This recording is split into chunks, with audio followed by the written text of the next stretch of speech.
नमस्कार विद्यार्थी मित्र हो, आज आपण अभ्यासपत्रिका क्रमांक 12 सेमिस्टर 6 साहित्य विचार या प्रकरणातील या अभ्यासपत्रिकेतील शब्दशक्ती आणि तिचे प्रकार आपण पाहतो। तर आज आपण पाहणार आहोत व्यंजन शब्दशक्ती। व्यंजन शब्दशक्ती ही साहित्य कलेच्या क्षेत्रामध्ये अत्यंत महत्त्वाची शक्ती मानली गेलेली आहे असं तुमच्या लक्षात येईल।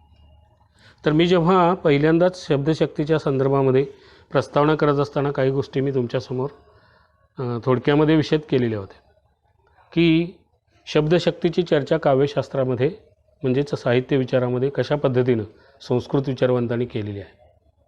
आणि त्या अनुषंगाने मी तुम्हाला सांगितलेलं होतं की अभिधा, लक्षण आणि व्यंजना या तीन शब्दशक्तींच्या संदर्भामध्ये अनेक प्रकारचे मतभेद त्यावेळच्या काळामध्ये संस्कृत विचारवंतांमध्ये असलेले आपल्याला दिसतात।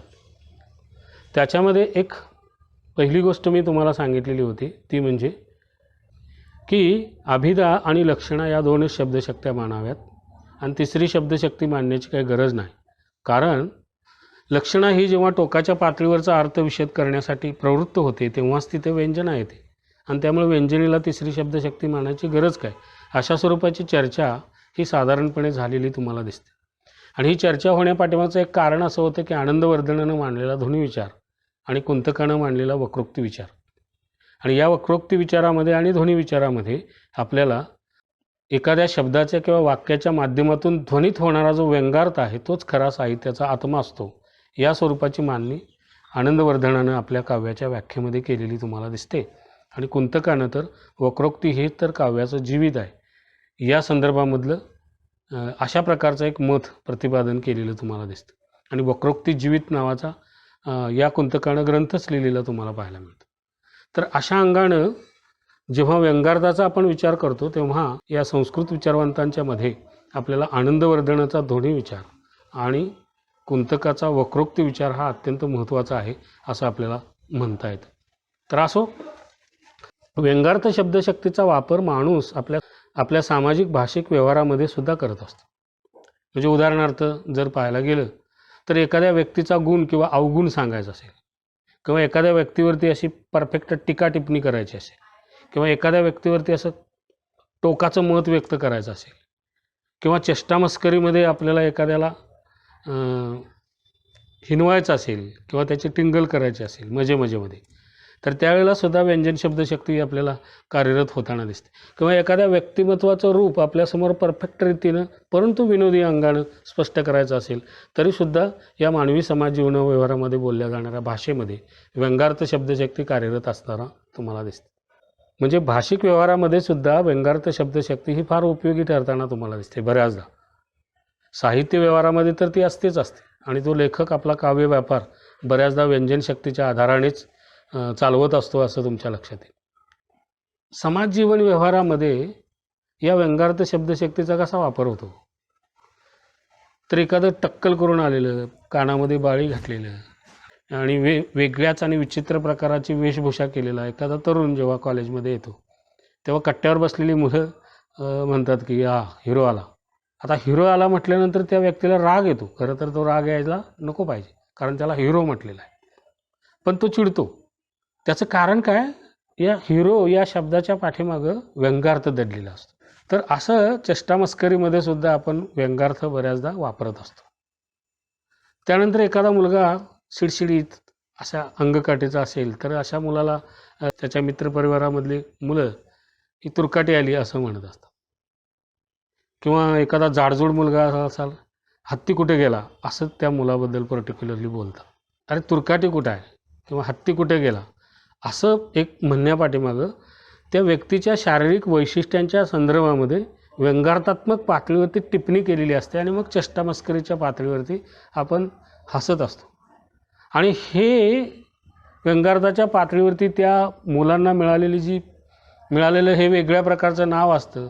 मग त्या मुलाला अरे हिरो कुठे गेला, ती तुरकाटी कुठे गेली, ते हत्तीचं पिल्लू कुठे गेलं, अशाच पद्धतीचे शब्दप्रयोग मग तुमच्या मैत्रीच्या पातळीवरती रूढ होतात आणि त्या मुलाला त्याच नावानं आपण बऱ्याचदा संबोधत असतो। तर अशा पातळीवरती अगदी मजेमध्ये आपण व्यंगार्थाचा विचार केला तर तुम्हाला सहज लक्षात येईल की व्यंगार्थ समजून घेणं ही तशी सोपी गोष्ट आहे। काव्याच्या पातळीवरती ती अवघड असली तरी जीवन व्यवहारामध्ये तुम्हाला ह्या व्यंगार्थ शब्दशक्तीचा अशा अंगानं परिचय आहे. तर व्यंगार्थ शब्दशक्ती ही नेहमी सूचित अर्थानं प्रकट होणारी अशी एक प्रभावी शब्दशक्ती असते. या शब्दशक्तीमध्ये वाच्यार्थ हा महत्त्वाचा असतोच. म्हणजे जी पहिली अभिधा शब्दशक्ती आहे ती अशी सुटत नाही. पण व्यंगार्थामध्ये लक्षण शब्दशक्तीपेक्षा अधिक महत्त्व या अभिधा शब्दशक्तीला किंवा मुख्य अर्थाला किंवा वाच्यार्थाला असलेलं तुम्हाला दिसतं. कारण व्यंगार्थामध्ये सुद्धा त्या उच्चारल्या गेलेल्या शब्दामधला किंवा वाक्यामधला वाच्यार्थ लक्षात घेतल्याशिवाय व्यंगार्थ कळत नाही. आणि जर वाच्यार्थ नीटपणाने आपल्याला कळला नाही तर व्यंगार्थाचं सुद्धा नीटपणानं आकलन होत नाही. तर या अनुषंगाने वाच्यार्थ किंवा मुख्यार्थ जो आहे म्हणजे अभिधा शब्दशक्ती जो आहे, या अभिधा शब्दशक्तीतून प्रकट होणारे जे वाच्यार्थ असतात किंवा मुख्यार्थ असतात त्याचा सूचित अर्थाने व्यंगार्थाशी संबंध असतो. म्हणजे एक वाक्य बोलतो आपण, पण त्याचा सूचितार्थ मात्र ऐकणारा व्यक्ती घेतो. आणि बोलणाऱ्या व्यक्तीच्या मनामध्ये सुद्धा तो वाच्यार्थाचा शब्द बोलत असला, वाक्य बोलत असला तर त्याच्या मनामध्ये सुद्धा त्याच्या मनामध्ये सुद्धा वाच्यार्थ नसतो, तर सूचित होणारा प्रतिकात्मक असा व्यंगार्थच असतो. आणि या अर्थानं आपल्याला व्यंगार्थ शब्दशक्ती कार्यरत असताना तुम्हाला दिसते. इथं व्यंगार्थामध्ये एका शब्दातून किंवा एका वाक्यातून अनेक अर्थ प्रतीत होत असतात. म्हणजे एक वाक्य आपण बोललं तर त्या एका वाक्याला अनेक अर्थता प्राप्त होते आणि मग जो तो आपल्या सोयीनं त्या वाक्याचा अर्थ सूचित अर्थानं घेतो असं तुमच्या लक्षात येतं. आणि म्हणून व्यंगार्थ ही अशी एक आकर्षक अशा स्वरूपाची शक्ती आहे. अशा अर्थाने एक जादूमय अशा स्वरूपाची शक्ती आहे. ती सौंदर्याचा प्रत्यय देणारी अशा स्वरूपाची शक्ती आहे. त्याचबरोबर एखादी टीका टिप्पणी करत असताना शस्त्रासारखी सुद्धा उपयोगी पडणारी शक्ती आहे असं तुमच्या लक्षात येईल. आणि म्हणून साहित्य व्यवहारामध्ये सुद्धा आणि भाषिक जीवन व्यवहारामध्ये सुद्धा व्यंगार्थ शब्दशक्तीला हे अत्यंत महत्त्वाचं स्थान असलेलं तुम्हाला दिसतं. मग इथं काय होतं तर व्यंगार्थ शब्दशक्तीमध्ये वाच्यार्थाच्या अनुषंगानेच सूचितार्थ समजून घेतला जातो आणि मग तो सूचितार्थ बोलणाऱ्या व्यक्तीच्या मनामध्ये सुद्धा दडलेला असतो आणि ऐकणाऱ्या व्यक्तीनं सुद्धा तो सूचितार्थच स्वीकारलेला असतो. आणि अशा ह्या व्यंजन शब्दशक्तीला अनेक अर्थता प्राप्त होते आणि जो तो आपापल्या सोयीनं त्याचे अर्थ घेत असतो. आणि त्याचा विनोदी अंगानं, कधी अपमानजनक शब्दप्रयोग करताना किंवा सौंदर्याची प्रतीती देण्यासाठी, भावनात्मक अनुभव प्रकट करण्यासाठी अशा अनेक पातळीवरती मग कवी असो, लेखक असो किंवा सामान्य माणूस जीवन व्यवहारामध्ये भाषा बोलताना असो अशा व्यंगार्थ शब्दशक्तीचा वापर करताना तुम्हाला दिसतो. एक साधं उदाहरण तुम्हाला शब्दांच्या पातळीवरती दिलं तर जगातल्या कोणत्याही भाषेमध्ये अशा अनेक प्रकारचे शब्द असतात की ज्याला द्विअर्थ असतात. आता कर हा एक शब्द घेतला तर त्याला कितीतरी अर्थ आहेत. कर म्हणजे हात अशा स्वरूपाचा एक अर्थ आहे. कर म्हणजे आपण शेतीचा किंवा घराचा आपण फाळा भरतो तो कर म्हणजे तो कर असा एक त्याचा अर्थ आहे. म्हणजे कर हा एक शब्द जर घेतला तर किमान 3-4 अर्थ आपल्याला इथं सूचित होताना तुम्हाला दिसतं. किंवा तीर अशा स्वरूपाचा शब्दप्रयोग केला तर तीर म्हटलं की एक तीक्ष्ण बाण असा पण त्याचा अर्थ होतो. आणि तीर म्हटलं तर एखाद्या नदीचा किंवा एखाद्या ओढ्याचा काठ असा पण त्याचा अर्थ होतो. वाक्यामधून सुद्धा अनेक प्रकारचे अर्थ सूचित होताना तुम्हाला दिसतात. असं आपल्याला व्यंगार्थ अनेक ठिकाणी कलेच्या प्रांतामध्ये, समाज जीवनामध्ये, साहित्याच्या क्षेत्रामध्ये, संवादाच्या पातळीवरती, वर्णनाच्या पातळीवरती येताना तुम्हाला दिसतो. पण व्यंगार्थाला का महत्त्व आहे विशेषतः साहित्याच्या क्षेत्रामध्ये तर व्यंगार्थाच्या आधारे कवीला आपल्या मनातील भावना, विचार आणि कल्पना आणि त्याच्या मनातलं जे भावसौंदर्य आहे किंवा त्याच्या मनातला विचार सौंदर्य आहे हे अगदी तंतोतंत शब्दामध्ये सूचित अर्थाने प्रकट करतायत. कारण या व्यंगार्थामध्येच असं सामर्थ्य असतं की त्या व्यक्तीला नेमकं काय म्हणायचं आहे ते सूचित अर्थाने प्रकट करतायत. त्यामुळेच साहित्याला एक सौंदर्यात्मकता लाभते किंवा काव्याचं रूप जे येतं ते या व्यंजन शब्दशक्तीमुळेच येतं. आणि म्हणून तर आनंदवर्धनानं ध्वनी हा काव्याचा आत्मा आहे असं म्हटलेलं आहे. व्यंजना म्हणजे काय असं जर आपल्याला म्हणायचं झालं तर मुख्य अर्थापेक्षा अधिक अर्थ व्यक्त करून देणाऱ्या किंवा प्रतीत करून देणाऱ्या शब्दशक्तीला व्यंजना शब्दशक्ती असं म्हणतात. म्हणजे वाच्यार्थापेक्षा अधिक अर्थ प्रतीत करून देणाऱ्या आणि सूचित अर्थाने प्रकट होणाऱ्या शब्दशक्तीला आपण व्यंजन शब्दशक्ती असं म्हणतो.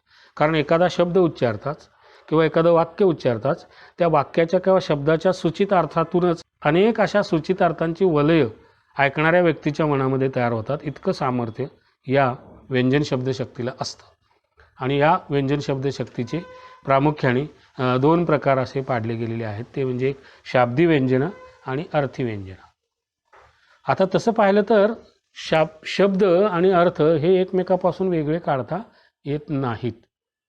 शब्दाच्या वाच्य अर्थाच्या पातळीवरती जेव्हा व्यंजन शब्दशक्ती कार्यरत होते तेव्हा तिथं शाब्दी व्यंजनं असं आपल्याला म्हणावं लागतं. आणि सूचित अर्थाच्या पातळीवरती जेव्हा व्यंजन शब्द व्यक्त होते त्यावेळेला तिथं अर्थी व्यंजनं असं आपण म्हणतो. म्हणजे काय की जेव्हा एकाच शब्दाचे किंवा वाक्याचे 2 किंवा 2पेक्षा अधिक वेगवेगळे अर्थ वाच्यार्थाच्या अनुषंगानेच आपण घेतो आणि ते दोन्हीच्या दोन्ही अर्थ बोलणाऱ्याच्या मनात सुद्धा आणि ऐकणाऱ्याच्या मनात पण उमटतात, त्यावेळेला तिथं शाब्दी व्यंजना कार्यरत असताना तुम्हाला दिसते. आणि अशा शाब्दी व्यंजनेचे 2 प्रकार पडताना तुम्हाला दिसतात. त्याच्यामध्ये एक जो असतो तो अभिधामूलक व्यंजना आणि दुसरा जो असतो तो लक्षणमूलक व्यंजना. आणि म्हणून मी तुम्हाला वरती दिलेली अनेक उदाहरणं जाता जाता दिली तर तुमच्या लक्षात ते अधिक येईल की ते म्हणजे मुका घ्या मुका. आता हे दादा कोंडकेंचा जो चित्रपट आहे त्यामध्ये मुका घ्या मुका हे त्या चित्रपटाचं नाव आहे, कारण त्या चित्रपटातला नायक हा मुका आहे आणि तो इतका त्रासदायक ठरतो त्याच्या आईला की तीच जणू काय म्हणते की हा माझा मुका कोणतरी सांभाळा. गावाला नको नको करून सोडणारा तो मुका त्या चित्रपटामध्ये आहे दादा कोंडकेंच्या रूपानं. आणि आई अगदी अक्षरशः वैतागून गेलेली असते आणि मग तीच जणू काही म्हणते की हा मुका कोणीतरी आता सांभाळा. असा एक त्याचा त्या चित्रपटामध्ये अर्थ आहे. पण लोकांनी जेव्हा त्या चित्रपटाची हेडलाईनच पाहिल्यानंतर त्यांच्या मनामध्ये असे अनेक अर्थ निर्माण होतात. मुका घ्या मुका म्हणजे चुंबन घ्या हा अभिधा अर्थानं आलेला तुम्हाला दिसतो. आणि लक्षणमूलक शाब्दी व्यंजनेच्या पातळीवरती जर आपण विचारात घेतलं तर आपल्याला असं दिसून येतं की हत्तीचं पिल्लू कुठे गेलं असं आपण म्हणतो. एखाद्या जाडजूड मित्राला तुम्ही हत्तीचं पिल्लू असं नाव ठेवता किंवा एखाद्या शिडशिडीत बांध्याच्या मुलाला तुम्ही तुरकाटे असं नाव ठेवता. त्यावेळेला तिथं अभिधामूलक व्यंजनं असते. म्हणजे ते त्यावेळेला तिथं शब्दाच्या पातळीवरतीच कार्य करणारी पण लक्षणेच्या अंगाने येणारी ती शाब्दी व्यंजनं असते. त्यामुळे तिला लक्षणमूलक शाब्दी व्यंजनं असं आपण म्हणतो. तर अशा पद्धतीनं ही व्यंजन शब्दशक्ती आपल्याला कार्यरत होताना दिसते की जसं आपल्या भाषिक जीवन व्यवहारामध्ये ती कार्यरत होताना दिसते तशीच ती साहित्य व्यवहारामध्ये सुद्धा कार्यरत होताना तुम्हाला दिसते. आता भावबंधन नावाच्या एका संगीत नाटकामध्ये सुद्धा असा एक संवाद येतो त्या नायकाच्या मुखातून की मी मुख्याचं व्रत सोडणार नाही. त्यावेळेला सगळे प्रेक्षक हसतात. गडकऱ्यांचं ते नाटक आहे भावबंधन. म्हणजे मुख्याचे व्रत मी सोडणार नाही म्हणजे मी आता मौन धारण केलेलं आहे आणि ते मी सोडणार नाही असा त्याचा एक अर्थ शाब्दी व्यंजनेच्या पातळीवरती व्यक्त होतो. पण प्रेक्षक मात्र मी चुंबन व्रत सोडणार नाही असा त्याचा अर्थ घेतात आणि मग एक प्रकारचा हाशा पिकतो. दादा कोंडकेंच्या चित्रपटामध्येच नव्हे तर एकंदरीत तमाशा कलेमध्ये जो सोंगाड्या असतो ह्या सोंगाड्याच्या तोंडातून येणारी अनेक वाक्य शाब्दी व्यंजनेच्या माध्यमातून व्यक्त होताना दिसतात आणि मग अनेक प्रकारचा हाशा पिकतो. अनेक प्रकारचे विनोद तिथं घडताना तुम्हाला दिसतात आणि लोकांचं मनोरंजन होताना तुम्हाला दिसतं. तर अशा पद्धतीनं व्यंजन शब्दशक्तीमधला जो एक शाब्दी व्यंजनेचा जो प्रकार आहे त्या प्रकारामधले हे 2 घटक अभिधामूलक व्यंजना आणि लक्षणमूलक व्यंजना ही अशा पद्धतीनं कार्यरत होताना तुम्हाला दिसते. कारण का अभिधा आणि लक्षणा ही एक शब्दवृत्ती आहे. म्हणजे अभिधा म्हणजे वाच्यार्थ आणि लक्षणेने येणारा वाच्यार्थ अभिधेतलाच हा लक्षात घेतल्याशिवाय तिथं व्यंगार्थच उत्पन्न होऊ शकत नाही. त्यामुळं शाब्दी व्यंजनेला या व्यंगार्थामध्ये अत्यंत महत्त्वाचं स्थान असलेलं तुम्हाला दिसतं. म्हणून अभिधा व लक्षणा यावरती आधारलेली व्यंजना शब्दशक्ती ही अत्यंत महत्त्वाची मानली जाते असं तुमच्या लक्षात येईल. त्याचं कारण म्हणजे अभिधा आणि लक्षणमूलक अशा स्वरूपाचे वाच्यार्थ जे प्रकट होतात वाक्याच्या माध्यमातून किंवा शब्दाच्या माध्यमातून ते गृहीत धरल्याशिवाय त्या शब्दाची परिवृत्ती होत नाही. म्हणजे त्या शब्दाचा व्यंगार्थ आपल्याला कळत नाही, नेमकं काय म्हणायचं आहे ते कळत नाही. आणि समजा एखाद्या अशा द्विअर्थाच्या शब्दामधलं जर वाक्य तिथलं काढलं तर त्या वाक्याचा अर्थच लागत नाही. म्हणजे उदाहरणार्थ मुका घ्या मुका या शब्दामधला मुका हा शब्द काढून तिथं चुंबन घातला तर मग त्यातनं व्यंगार्थ प्रतीतच होत नाही. त्याचा जो काही अर्थ प्रतीत होईल तो म्हणजे सरळ पातळीवरती व्यक्त होणारा वाच्यार्थच असेल असं तुमच्या लक्षात येईल. शाब्दी व्यंजना ही अत्यंत महत्त्वाची मानली जाते आणि त्या वाक्यामधला शब्दसुद्धा इकडं तिकडं करून किंवा बदलून चालत नाही. आणि हे नागेश्वर भट्ट नावाच्या व्यक्तीनं शाब्दी व्यंजन शब्दशक्तीमध्ये अभिधामूलक आणि लक्षणमूलक शब्दांना किती महत्त्व असतं हे त्यानं तिथं सांगण्याचा प्रयत्न केलेला आहे असं तुमच्या लक्षात येईल. तर अभिधामूलक व्यंजना ही कशा पद्धतीने व्यक्त होते की जेव्हा व्यंगार्थ एखाद्या द्विअर्थी शब्दावरती अवलंबून असतो किंवा मुका घ्या मुका हे मी तुम्हाला उदाहरण दिलं. जेव्हा एखादा व्यंगार्थ द्विअर्थी शब्दावरती अवलंबून असतो तेव्हा अभिधामूलक व्यंजना ही संभवते, तिथं कार्यरत असते. म्हणजे मुख्यार्थ निश्चित होऊन सुद्धा त्याचा सूचितार्थ आपण अभिधामूलक पातळीवरती घेतो आणि हे दोन्हीच्या दोन्ही अर्थ आपण स्वीकारतो. बोलणारा व्यक्ती पण स्वीकारतो आणि ऐकणारा व्यक्ती पण स्वीकारतो अभिधामूलक शाब्दी व्यंजनेमध्ये. पण नेमका व्यंगार्थच तो घेतो असं तुमच्या इथं अभिधामूलक शाब्दी व्यंजनेमध्ये घडताना तुम्हाला दिसतं. की मग त्याचे उदाहरण म्हणून मी सांगितलं की भावबंधन नाटकामधलं मी मुक्याचे व्रत सोडणार नाही किंवा मुका घ्या मुका असं दादा कोंडकेंचा चित्रपट आहे.